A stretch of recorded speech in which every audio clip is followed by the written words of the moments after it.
Hey everyone, welcome back to the B-Movie Bunker. Today we're looking at 2011's The Lovely Molly, brought to us by Eduardo Sanchez. He also brought us The Blair Witch.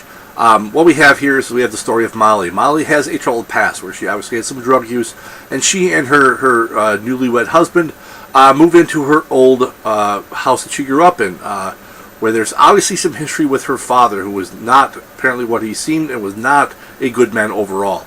And then we have what then proceeds to be Molly's descent into madness and the supernatural and back into her old habits of drugs. I like this movie. I mean, there are people out there who didn't.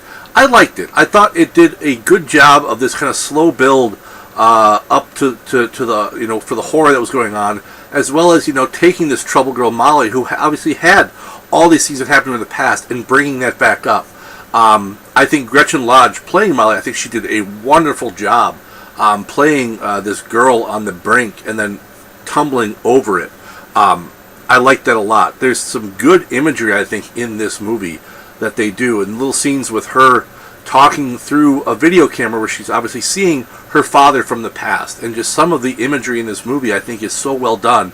And they obviously did some of their research too, because some of the imagery used wasn't created specifically for this movie. It's taken out of different mythologies and different stories from the past, and different beliefs and stuff like that. So on a scale of 1 to 10, this is it's like you've got that friend, that you can see is having a hard go of it. Something in their life is really, weighing them down, and they're really suffering, and you want to be able to help, but you're not sure what you can do. And that's kind of how you feel in this, where you can see Molly just going off the rails, but there's nothing you can really do about it. And you're watching the people around her who have obviously, like her husband, who has dealt with her problems before, problems being the drugs, because you don't think, if you have someone who's had, drug use in the past, and they're starting to act all weird and crazy, you're going to think, well, they're doing drugs again. You're not going to think, oh, well, there's some demonic entity or ghost, that's possessing them, or there's an evil thing in the house that's driving her crazy. You're not going to think stuff like that. You're going to think she's back on the drugs.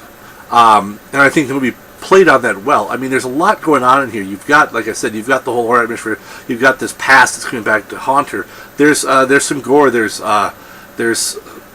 sexual things of a sexual nature, and in some ways it for some people may find it difficult to watch certain parts of it. I think everything that happened, I think it works with the story. It's understanding the story. There's a lot going on here, and for some people it won't be the most comfortable subject material, but I think he did a good job. And I see people who disliked the ending of this.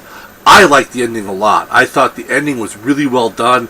I liked the fact of how they did it. I don't want to spoil it, because I think this is if you like horror, I think this is one you should check out. I enjoyed it a lot, and I think it's probably one of the better, bigger budget type horror films I've seen in a while. So beats the pants off things like Paranormal Activity and garbage like that. So that's what I've got for this one. Until next time, why don't you all stay safe out there in the wasteland, folks.